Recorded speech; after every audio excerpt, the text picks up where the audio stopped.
I was doing runs for the art department. I was shopping, loading, returning. It took such a physical toll on my body that I kept losing weight, weighing 90 pounds during this production. Solidarity cannot be passive. A 4-year contract that affects every performer was approved by less than 20%. People owe dues and not making money, so they ain't thinking about voting. This is the Actor's Guide to the Underworld podcast, where we talk about the highs and lows of the acting and Hollywood industry. Mostly highs. And finding joy along the ride. All the world's a stage, and this one's on fire. I'm Ikan Song. And I'm Rían Kelly. As always, we're on all social media at Actor's Guide Podcast. We have video on YouTube. We actually have a Patreon if you ever want to support. For those of you who want to know what's going on in our lives, Ikan just finished a night shoot. So he is fresh as a daisy. And looking exactly. well. Exactly. Nothing like, working to 4 a.m. Yeah, really gets the juices flowing. And now, a word from our sponsor. You think you're ready for leading roles? You feel you've got that star power? Fuck you. Seriously, who do you think you are? Welcome to your humility coach, here to always keep you grounded. With this app, you'll have your very own personal coach, keeping you humble. Are you going to wear that? Don't know if it's ever going to happen. You think you're better than everyone else? This holiday season, give the gift of humility. Now in Espanol. Pinche pendejo. I will say, I don't know what it is. Maybe it's being a year older and wiser. I did find myself picking some fights online. So we're going to get into that. That's not. Did you win? We'll see. So we might talk about the dreaded word FICOR. We also are going to be getting into the viral comments from the art director of Obsession. She talked about her pay wages. It caused quite a stir online. We're going to be talking about all that. Let's start with this. This is just a fun, nice little word around town. It's graduation season. This college, Glendale Community College, decided to use AI to read the names of the graduates at the ceremony. So, spoiler alert, it skipped hundreds of names and botched all the other ones. That's what AI should be used for. We need a list of names read out by an AI voice. Good for them. Exactly. Now, this is what the people want. Right? Leaders at Glendale Community College were booed after their artificial intelligence system they used at graduation hit a technical snafu. Why did they not just get a human being to read out the fucking list of names? Exactly. So you have a human holding a sign to have AI to read it just for it to be botched. Now, this is just hilarious but sad because you have all these people. This is Glendale Community College in Arizona. You have all these people who are, devoting their lives, have side jobs to get through college, get their degree. This is a moment of pride for a lot of students, and it just completely burns and shambles right away. They actually came up and had an apology. Here's what's happening. We're using a new AI system as our reader. No kidding. That is a lesson learned for us. Guys, these are grown-ass adults making grown-ass decisions, and this is what people are choosing to do. I guess I just don't understand why. Like, what's the benefit of it? Why would you get AI to read a list of, literally a list of names? Just read out the list of names. Don't know. I don't know, unless it's like a novelty thing where they're like, look how cool this is. I think there's a plus for that. I think there's a plus for that. It's, this is not a judgment on any college. It just happens to be Glendale Community College in Arizona. Maybe they're showing how fancy and with it they are. There is a novelty to that. I guess. That being said, it did not go well. Clearly. Anyway, so moving on. So last week we actually talked a little bit about the poor turnout with the SAG contract. Yeah. I actually got a good handful of comments about that. And fuck you, Ikan. Fuck you. I showed up. No. How ironically, I don't get shots taken at me. And if anything, a lot of these are just thought-provoking comments, hopefully mostly intelligent. I have one person say they didn't get their ballot or postcard. Interesting. You don't want to hear that. For those that don't know, the voter turnout for the SAG deal. What's up? It's on the app. I mean, Well, I don't exactly know how it works. Like, I always get my pin on the ballot, but you're right. You can actually go online. You're right. You can actually, it takes a couple steps, but hey, I mean, this is also, it says a lot about the generation of the union membership. You know what I mean? It's like, I don't want to, I have compassion with everyone that doesn't want to deal with the doohickeys and the pins and the passwords and all that stuff. So I get that. So sad that only 19% of us showed up. We got to do better. Yeah, because everyone has given up on SAG-AFTRA and their leadership. I had no idea how or when to vote. Okay. You know, that does happen. Solidarity cannot be passive. A 4-year contract that affects every performer was approved by less than 20%, whether you voted yes, no, or abstained. That number should concern all of us. Union power only works when the membership shows up, asks questions, reads the deal, challenges leadership when necessary, and so on. So very loaded up. The membership is rolling over in defeat, mirroring what the union has been doing the last 20 plus years. I'd love nothing more than to be a proud member, but they made it increasingly impossible.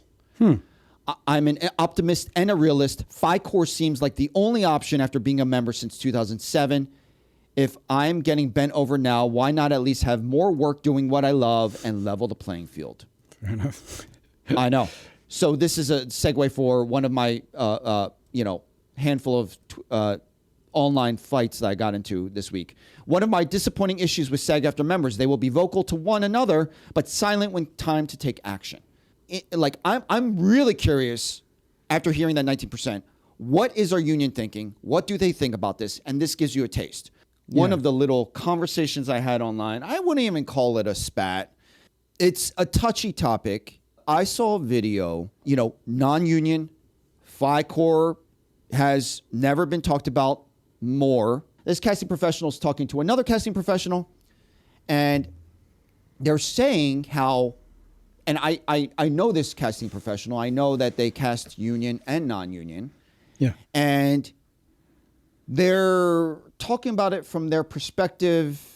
They say that they're pro-union, yet they're also talking about, hey, I mean, FICOR, for those that don't know, means that you... Yeah, let's explain that. Yeah, exactly. You're paying dues to the union. You rescinded your voting rights. You rescinded getting screeners. You rescinded getting to participate in SAG programs. And you are allowed to work non-union projects. If you're union and if you're SAG, you're not allowed to work non-union at all, whether it's commercial, whether it's film, TV. So that is a big decision. So this is a growing trend that has happened over years. You see less and less union projects, and now we are talking about FICOR more than ever. And you have this casting professional, industry professional, and I'm so I was so hesitant to even comment. Like, honestly, I was like, I didn't know what was going to happen, but I was like, this, I have to say something. And I didn't get into a war, but I did get good responses. Anyway, so when you are an industry professional and you talk about these things in a way where, well, I'll be honest with you, if I see a FICOR actor, it means that they have the experience of being SAG and being on set, but they also can work non-union, which is exactly the case. But the way that we're talking about it is so nonchalant, and I know that you have opinion because you saw a video about this recently. It was so casual saying that, yeah, back in the day, FICOR used to be a really dirty word. Now I see everyone going FICOR. Yeah, SAG really used to punish people back in the day, but now, So I don't hear it being talked about very publicly. Yeah, exactly. But I've spoken to casting directors who asked, I met with an agency here who was like, would you consider going FICOR? Exactly. So a long time ago, this is before I was even joining the union, they said, if you join the union, would you be willing to go FICOR? That's insane. Yeah. Wow. Because they were afraid that, because they did a lot of commercial work, and they were afraid that if you join the union, you're of no real use to them because, Oh my God. But they asked me straight out at the meeting, and this is pre-union for me, and I was like, I don't know, I don't think so. But you know what I mean? Like, I don't know what to tell you. Exactly. So my response was, hi, I'm all for transparency and openness in our industry and not here to demonize any actor decisions. It's a very crazy time right now. A few things. All your non-union money income will not go to your health insurance amount or pension. That might not mean a lot, but it means a lot to myself and thousands of other members. Also, the contracts, minimums that the union fights for tirelessly for its members are there for a reason. Working for a lower rate is saying, well, I'd work for less, which is essentially weakening the power of the union's bargaining. Of course, if they have lovely, talented actors like yourselves, they will choose to save a few pennies. You're literally contributing to the problem that more things will go non-union because of how many talented actors are willing to work for it. It's tough. I know. I understand non-union actors have to get experience wherever they can. That's a separate conversation. But this is about the long-term strength of the union and being honest with the reality of why it's there in the first place. Good God, that's brilliant, if I do say so myself. And I think it's a tricky line when we talk about when we casually talk about the pros and cons of what this means. And obviously you guys know that I'm pro-union, but I got a lot of responses from my comment, and it was really telling. This casting director has a pretty large following, and that's what everyone wants to talk about this stuff, because you know that you're going to have up and coming actors chime in, and also a lot of FICOR actors saying, "Yes, thank you. Yeah, that's right." God, they really talk like that? I think it's worth saying that, and I know the union really comes out strongly against FICOR, and I absolutely understand that. I mean, they are a union, and everything that supports that union is in their interest. One of the most effective ways to discourage people from going FICOR is to address, I think, the issues which affect actors day to day. And I think that's such a key part of this thing, that it's okay to say, yeah, FICOR is awful, or you shouldn't do it, or it weakens the union. And I do get that argument, absolutely. You also still have to address things like health insurance, residual payments. You have to address them effectively where actors don't need to go FICOR, because I don't think it's something that anybody sets out to do. I mean, joining the union was a real point of pride for me, and I think it is for a lot of actors. I wasn't dying to be able to do non-union jobs. I believe that, if every job was union, we'd be in a much better spot. We could, there are regulations, there are protections, but it has to be effective. So that is a big part of this conversation, which is very fair. Also, part of the conversation is a lot of people don't know or respect this huge decision of joining the union like you did. When we talk about it casually, they're like, "Well, dude, I get my cake and eat it too." If you have all these actors, they say, "Yeah, I want to have all these options. Yeah, yeah, okay, who cares about voting? I don't care about union. I don't care about the health insurance. Yeah. I don't care about pension." I do wonder, way beyond my pay grade, the idea of the creation of FICOR, what the even point was, because that didn't even need to be created. Yeah, I just want to say that, first off, I have no judgment of people who go FICOR because I don't know their situation. You know what I mean? I have to respect people have their reasons. I don't think it's an easy choice for people. I don't think anybody sets out to do it. So I respect the fact that why people make that decision is entirely up to them. Some people probably just wanted more work. Some people may have to do it out of financial necessity. I mean, that's basically what you're saying. You're saying, I can't make enough from union jobs, so I need to be able to take non-union jobs in order to make ends meet. And I understand that. When it comes to a financial reality, everybody kind of just does what they have to, Now, some people are not going to choose that road. But also you have a choice. You always have a choice. And that's what I'm saying. There's nothing that you have to do. No, you don't have to do anything. But if you're backed into a corner and you can't make enough money to live, I understand the motivation for making that choice. Do I wish the landscape were different where every job is union? Absolutely, because I think that would make it such a more powerful thing. There are also there are actors I know who just sometimes take non-union jobs and don't think they'll be caught. I'm not a fan of that. You know what I mean? I think who are union actors who are not FICOR, but they'll do non-union jobs with the attitude that they're probably not. Probably nothing's going to happen. I think that's a risk that I certainly wouldn't take. And the question is what is SAG doing about this? Is SAG enforcing it? In all honesty, I actually don't think SAG is enforcing that strongly right now. Maybe this conversation is going to help. A couple comments here.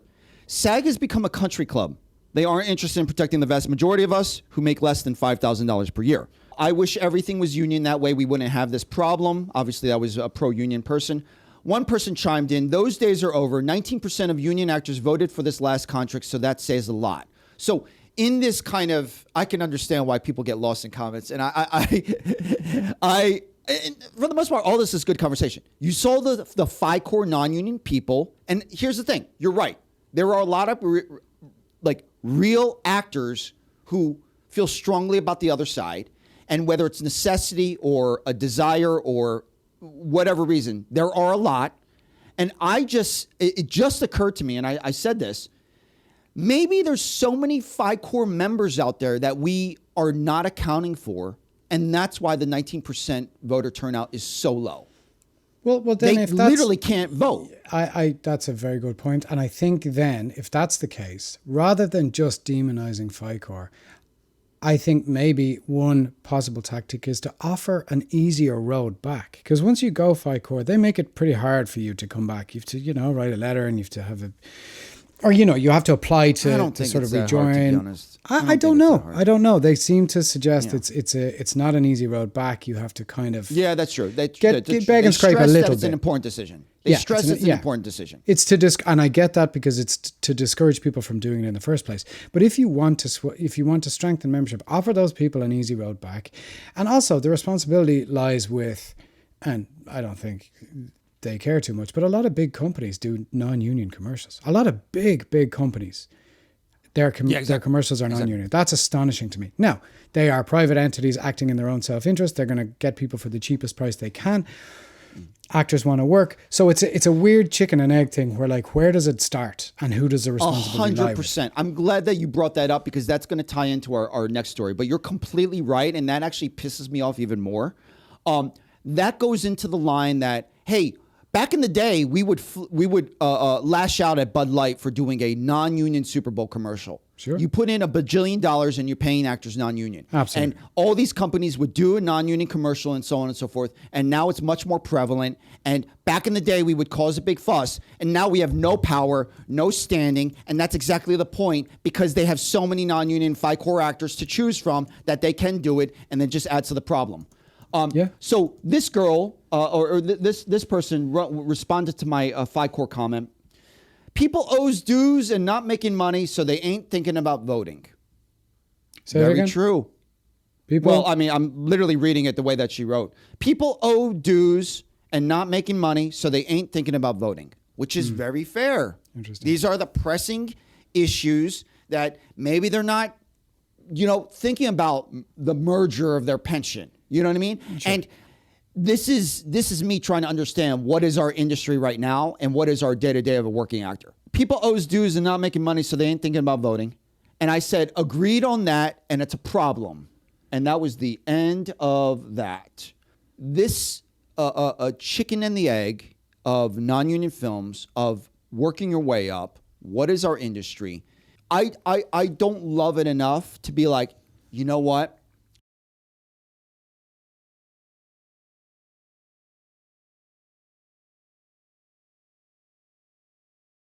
Use it all you want. I just need to act. I am so not on that wavelength, and that's not a judgment on a lot of other people who need to pay for their kids and put food on the table. If that's to the point, I did my miles, and I'm ready to clock out. That being said, a lot of hungry people, if this is all the work that's out there, is mostly non-union, for the independent features and the commercials, and they want to get their cash, and it doesn't go to SAG health insurance, and 50% is going to go to your taxes. Oh, I didn't even add non-union commercials. It's getting common that an agent is going to take 20%, which they can do whatever they want because it's non-union. Yeah. So and in the conversation about AI, the AI protections are not there for non-union.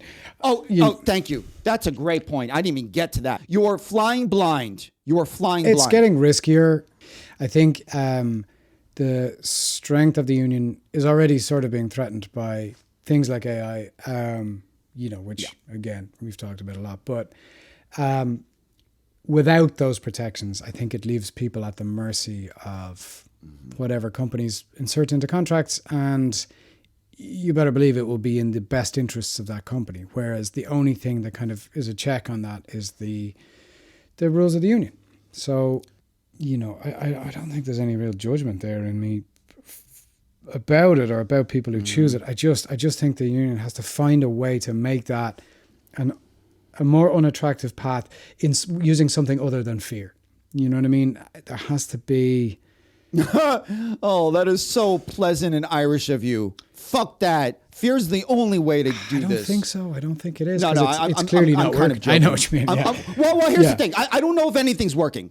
This might be the least of your issues, but this is a great segue. Let's talk about Obsession, because this is a great segue. Instead of just talking about actors, let's talk about independent film. You have Obsession, about to hit $250 million, an absolute unicorn, huge hit. The art director, who admittedly, openly talked about her contract, $300 a day for this film that was incredibly successful on all accounts. You saw it. An art director talked about her low wages and posed this epic post as Obsession was gaining steam. Mm-hmm. How much I made? $300 a day as art director. This came out to $6,000 and $6,741.36 after taxes, no mileage. Obsession was made for $750,000 and is projected to make $250 million. I didn't know the rate beforehand and agreed to it, but at the point I was living paycheck to paycheck. This is a much longer post. So I'm just going to hit the highlights. Like now, really hit them. Yeah, hit them. And so I kick myself every single day for not flipping this production. I was encouraged not to, and I naively listened. Now, this is a long post, but this ignited a huge talking point. Maybe you have a better understanding than me of this, but when you say flipping a union, how would that have affected the back end? Would that have brought a share of that wouldn't have brought a share of the profits, though, as far as I'm aware, right? You just would have it would have counted towards pension and health insurance and everything else. Would it have changed what happened after? Yeah, that's a great point. Let's talk about this. Because I just to give you an idea before we get to that. As is the case for most low-budget productions, everyone has to wear many, many hats. Though my official title is art director, I was also PA, set designer, set dresser, graphic designer, background actor, driver, swing, and buyer. I was doing runs for the art department. I was shopping, loading, returning, etc. It keeps going on. It took such a physical toll on my body that I kept losing weight, weighing 90 pounds during this production. Okay, so this got to a breaking point, created this epic post. Her story came out. Crew Stories ran with it, both sides, union, non-union. Yeah. As Obsession is gaining steam, Curry Barker's an instant star. And by the way, for those checking, his next film is 8 figures. He's getting an 8-figure check and didn't even write the movie yet. So this is what this is the high risk, high reward of an independent film. Now, your question is so good because for those that don't know how flipping a production. Now, this comes up with and we're not talking about non-union actors. We're talking about non-union crew. There's 2 separate distinctions. A non-union crew, this was an independent film, Curry Barker, YouTube kind of, up-and-comer filmmaker, $750,000, got the budget. We don't know who financed that $750,000, but he's been filmmaking for a while. And this is a non-union crew. It just so happens, now I'm not going to say details to protect my friend. I actually just talked to someone who worked on this film. On crew, very interesting perspective. The rates, $300 a day as an art director, the rates are low. That is, no one's denying that. You have an independent, non-union crew, first-time feature director. What would happen is you weigh the pros and cons of you either reach out to IATSE, the crew union, or IATSE reaches to you. If there's any violations, if there's any needs, you see this art director doing many, many, many hats. Those are wages and protections for each of those jobs and proper credit. versus a non-union crew running amok. God forbid someone might get injured. What regulations are you checking for? Is there an intimacy coordinator? Is there a professional casting director? Is there a stunt coordinator? These are things that go out the door if you have a non-union film. There's a lot less hassle, a lot less paperwork, and needless to say, it would inflate the budget to go union. Sure. If you talk to any independent film director under $1 million or $2 million, I'll be honest with you, I'm a producer myself. I 100% understand that you would not go union necessarily if it doesn't make money sense. So this decision with her, does that answer your question? Yeah, it does. Yeah. But I just want to point out, it's just because a film, an independent film, is using a non-union crew or has decided that it's a non-union crew, doesn't mean it's necessarily unsafe or rules are being, you know what I mean, not paid attention to. It's not always that, because I have worked on independent films where there is a non-union crew. It's not necessarily run any different than a union set, except for the expense of making the crew union. Well, to be fair, you don't know their checks. I don't know their checks, but turnaround times are being honored. You worked union as an actor. You worked union as an actor. You don't know what their rates are on a union crew versus what they would. I don't. I'm not talking about rates of pay necessarily, but I'm talking about, turnaround times and things like that being honored. There are still, it doesn't necessarily mean it's a haphazard. Oh yeah. Set. No, that's fair. Yeah. I mean, this is also a wide range. Yeah. And part of this conversation is you have a indie film for $750,000. Needless to say, they knew that they were onto something and maybe it has potential. No one was expecting this unicorn. Yeah. That being said, you have this young art director, PA, set dresser, graphic designer, background director, driver, swing, and buyer. And you have someone that possibly is 90 pounds, sleep deprived, driving cars while carrying things. So this is this person's story. And here's the thing. I'm trying to be fair about this because this is so nuanced. If we talk about the need for the new standards of independent film, she started a conversation, which I think is great, and I think should be empowered. How this woman did it, I would not suggest. I do not. I think she should have ran this post by someone. I want to just put this for context for everyone. And I'm trying not to be ageist, and I'm trying not to be sexist. This is a essentially young 20s art director and has no credits. She literally had one short film credit. Okay? Obviously very talented, her second job ever in this industry. Now, credit to her for even knowing about, young filmmakers know about flipping a production. Basically, if you're working on Sean Baker's, we talked about Sean Baker's films. We talked about the very independent. His last film, Honora, got flipped. That's a big deal. That means he deals with IATSE saying, hey, my crew voted and decide. Oh, that's another thing you brought up, your question. You weigh the pros and cons. If you try to flip that crew, the director has the decision and the producer has the decision to say, sorry, guys, I'm going a different way. And you guys flip this crew, I'm going to find other crew and you guys lost the job. That is part of that conversation. Okay. It's not a great look, but that's the pros and cons. None of these crew flipped. No one knows what happened in the private conversations. Oh, this is the other thing. We have to understand how this money works. The film's made for $750,000. Curry Barker wrote, directed, produced.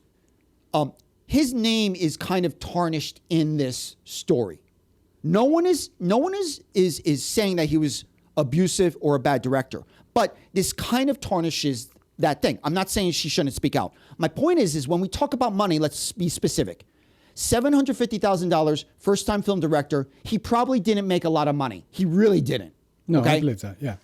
And so when we look at the power and the fight that you're trying to fight, she possibly is creating a important conversation of getting non-union crew dues and rates higher. Let's talk about it. And needless to say, a lot of crew really resonated with that. But when we talk about the money of this huge hit, Focus Features paid $15 million to acquire it. and we talked about this last time. Blumhouse jumped on board to executive produce, and that's going to blow it up. That's going to get the marketing out. Jason Blum pocketed $17 million from the success of this. Wow. With his name, with his expertise, he walked away from $17 million. It has to be nice. So what this means is for Curry Barker, this is a unicorn. No one knew this was going to be a slam dunk, and now he gets 8 figures for his next film. That's when you make the money, is your next film. Yes. No, like the actual crew, they were all working independent, in it together. No one was abused. Abused might be a strong word. And she spoke her piece. Now, with your second credit to this is how you enter the conversation or how you start the conversation. I would not have done it. I think it was kind of misinformed. I would have ran that by a mentor, but she's young 20s and this is her second job. I agree. And that's emotion, where I stand. Yes, and there's emotion involved. There's a few things about this story that are sort of unique to this particular situation in that, like, Obsession is an absolute unicorn. This hasn't happened since, I don't know, the last time I can think of that kind of phenomenon coming out of such a small movie was the Blair Witch Project. Yeah. Which was 20-something years ago. Comp. So, one, this is a very unique situation. So it's gotten a lot of attention, like a sort of if you want to, in the world of independent movies, disproportionate amount of attention because of how successful it's been. So everybody's under the microscope here a little bit. I think emotion probably played a part in this. And you're right, maybe youth is playing into that a bit, and maybe with a bit more experience and a bit more savvy, this person might have been a bit more careful about how they approach this. What it has done, regardless of how it affects their career, is open up the conversation, like you said. So I think that's a positive thing, for the industry at large and for crew at large. Possibly at the expense of opportunity for this particular art director, Exactly. Is this the cause that you want to end on? I got into a huge conversation with a female producer about this, and I don't want to be ageist, but this sounds like something so like bold, a bold stamp and a movement to stand for. And perhaps you don't want to do film at all. And maybe you shouldn't. Sure. She obviously has talent. It was her second job. And maybe film's not for you. I'm not saying that. And that's up to her choice. Right. Yeah. But I just, youth can be a brilliant thing because it can, sometimes the ignorance of youth gave me confidence that, I made decisions in my 20s that I probably wouldn't have made now out of like a bit more knowledge and wisdom and a bit of fear and a bit of whatever else.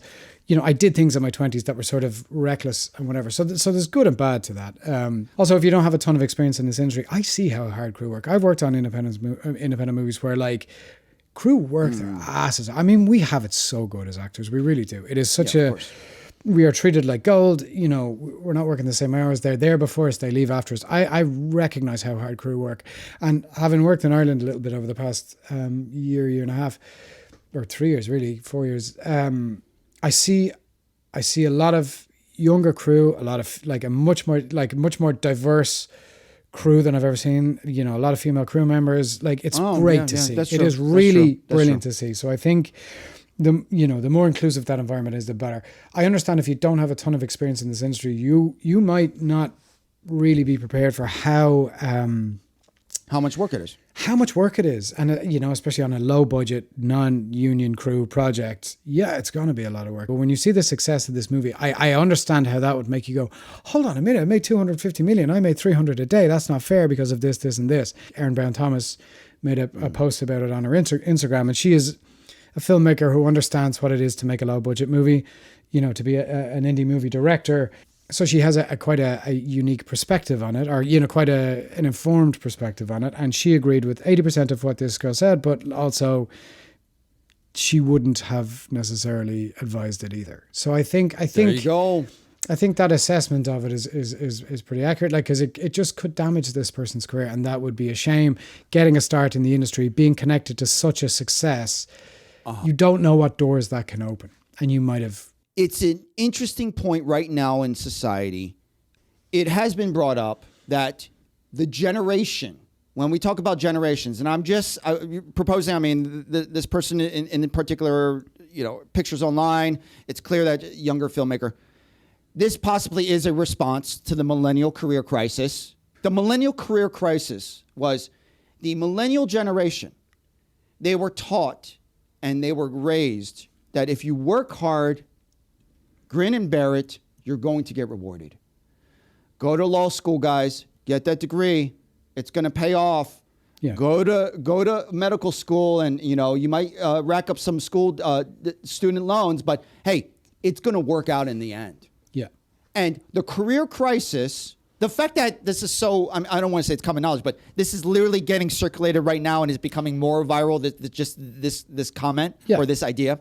And so that's kind of our generation where everyone said, I always believed this and we were raised this, and I just got laid off and got my severance, got notified in an email.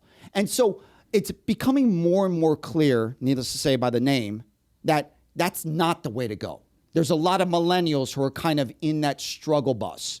And what a lot of people say is the next generation is learning from that, responding to it, meaning, hey guys, I know my rights, and it's the most beautiful thing in the world. The younger generation is so much smarter, more evolved, more articulate. This is my truth, and I don't have to stand for it. Yeah. And I don't want to extrapolate too much, but I think there's a fine line between how do we mentor our young filmmakers. Yeah. I'm very curious what this woman ends up doing, because this very well could have been her farewell. Hey guys, if you want to get behind my movement, I started a conversation. She could easily go on to many things. I don't know if she ever will want to do a crew film job again. Sure. She might not get an opportunity. She's obviously a very talented art director. I think the idea of mentoring young filmmakers is part of this conversation. Yes. As AI is taking over our film sets, and who can guide these young filmmakers? Because what could have been a great way to do it, and I've seen this in the comments and it's been echoed, a great way to celebrate the success is you talk to Curry Barker and say, oh my God, we did it. When are we going to work next? That's, oh, by the way, you just got 8 figures for your next film? Let me know. You know what I mean? I don't want to, like this is, that's kind of like, you can't predict a unicorn, yet you just happen to have a startup go $1 bajillion and you cashed out. Like, it was hard. It was a lot of work. It was a miracle. Yeah. And, I don't want to disregard all the pain that she went through, but this is trying to be practical, giving someone career advice. I think that's what I would have done as a young filmmaker. Sure. And I wonder, because, had this movie just gone straight to festivals or just streaming or whatever, 100%. just disappeared into the landscape of non-union, or indie horror movies, this post wouldn't be getting, nobody would have heard this. So, she wouldn't have said anything. Well, she may have, but it just wouldn't have been the story that it is. She may have said it in a public post on Instagram, exactly, but it wouldn't. Nobody would have paid the amount of attention that obviously it's getting now. It's because of the success of this movie. So okay, there's value in that. I would hate to discourage people from speaking up about things they feel are important, because I think there's been a sort of a culture of fear in certain aspects of this industry, it's still touched upon sometimes. People go, oh, don't open your mouth, just keep your mouth shut, because otherwise you'll lose out in jobs. I don't think not speaking up is the way to advise people either, but I do think that some amount of savvy and some amount of guidance, like you said, from a mentor would have been really helpful in this particular instance. So I don't know, it's opened up the conversation. I think it's great to see more diversity in film crews. I think, male, female, trans, non-binary, the more diversity we have in this industry, the absolute, it is to the benefit and of everybody, because it brings more voices. It expands every story. So I would hate to see this person be punished for this, But I, like you, have a feeling that this may affect their career going forward, you know? Yeah, and in all honesty, she might move on to bigger, better things. This could very well be a sort of a complete another journey. So 100%. No one's 100%. speculating. A couple things here. First off, you sign a contract for the actors and crew and anyone in this world, in this universe. You are signing a contract. You agree to those terms. Sure. Just because it ended up going a different way, your team won the Super Bowl, you signed that contract, and you can't kind of go back on the contract you signed. Sure. It's more important because of all the little legalities. 100%. If you talk to any crew, people sign bad contracts all the time. You learn about, this is the other thing. These are great things to remember, because I learned this from my friend saying, hey, a non-union film crew, just so you know, you can negotiate. You can negotiate any contract. A non-union actor can negotiate any contract. A non-union actor signing with an agent, you can negotiate any of these contracts. This is not going to scare anyone. It happens all the time. And so just empowering these people, because I did not realize how much they can negotiate. You can negotiate what happens if you get success. You can negotiate your own reward bonus. And the thing is I can understand maybe there's a slight burden on Curry Barker, which he probably didn't make it that much money anyway. Is there a reward? Is there a reward if there's success? He could have set that. Now, that's up to Focus Features. Yeah, Focus Features and Blumhouse. Needless to say, I don't think they're going to offer any rewards. That being, you can negotiate. Anyone can negotiate, and that's another thing. You sign the contract, and you do the job. No one's denying that. Yeah. Another benefit is, what is this conversation that needs to happen to independent film? This is a unicorn. It can't be the model. But what is a good model? You can't maybe flip the crew, but maybe you can give proper rates. Maybe you can give a reward bonus. And that gets to Sing Sing. We talked about Sing Sing a couple years ago, the Oscars. Coleman Domingo's film got nominated for an Oscar. They have a model where everyone gets paid scale, and you get paid according to the amount of time that you spend on the project. If you're 2 days as a grip, if you're 5 days as an actor, Coleman Domingo got paid scale. If you're working as a writer or above the line, how many days did you work? You get paid. Everybody got the same. Yeah. Exactly. And they also got revenue points on the back end. Now, there's a lot of different, there's a spectrum to that. But if this is going to move the needle as far as empowering non-union workers and film crew workers to negotiate their contracts and be more careful, then this is it. And another development of this, some crew members of Obsession went union after this. Absolutely. So there you go. And I think that's the value of this, that it really does open up the conversation. In some ways, I look at this opportunity for everybody that worked in that film and go, that's a bit of a golden ticket. If you say, I was the art director on Obsession, they go, okay, great. Let's have you on board for this because you did such a great job on that. It is a fairly unique opportunity. And I think if you speak out like that, and if it's in any way impulsive, you might tarnish that. But you're right, it has opened the conversation. Sing Sing was a great experiment and model. It got a lot of attention. I think, that's worth considering going forward, because things like Obsession do remind people that it's possible and that this can be a more fair, there can be a more even distribution. Because even we talked about it with the streaming bonus for actors and what that involved and what that meant. Maybe this moved the needle. Maybe in 2 years we're going to be looking back at this. So, hidden gems. Hidden gems. My hidden gem for this week, I'm gonna shout them out again because I'm such a fan. But Keone Photo Co., which is Keone Photo, is Matt and Emma, who do fantastic headshots for actors, very reasonably priced and very highly skilled. Both great actors, both wonderful people. Are doing headshots if you're in LA. I've had headshots done with them before, and I'm about to do another session with them this coming week.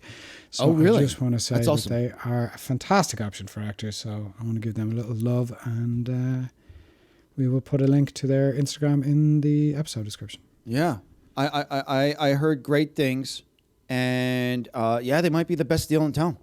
Oh yeah, absolutely. And also Leslie friendly. Yep. Con approved. Con approved. This is kind of an echo from my hidden gem last week.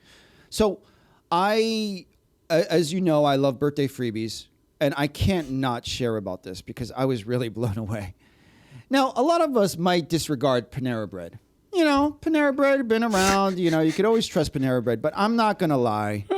Birthday freebies, by the way. So if you guys aren't celebrating your birthday in style, I don't know. I'm just trying to help you guys out.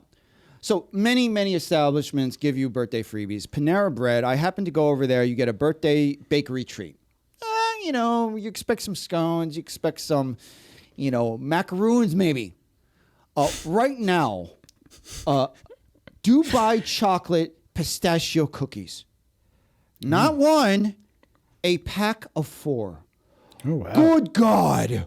Oh, What do you have to show to prove? You just show some ID or what? No, not even. You sign up for the online account, you put your birthday, and then they give it to you, and then your birthday reward pops up in the app. Super easy. Here's what but you could do. You do have to give your information. Hey, nothing's for free, baby. Nothing's for free. You do sign up for an online account. Absolutely. Yeah. I mean, yeah, you are the product. But also, could you potentially just sign up, say, okay, I fancy some cookies. I'm going to put my birthday in as tomorrow. I'm going to sign up, pretend tomorrow's my birthday. Just go in and get it. Oh, dude, I've been doing that. I have multiple birthdays. I celebrate multiple birthdays all year round. You're gaming the system. Oh, yeah. Not only that, I actually celebrate my birthday in New York, so I actually have my birthday a month later as well.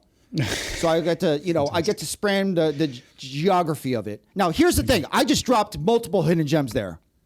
I'm trying to help you guys out. Yeah, that was like a gem mine. Multiple birthdays, multiple freebies, everyone. You're welcome. It's a little thank you for sticking around and listening to the rest of the episode. It's been a great week. Have a good one. See you next time. See you next time.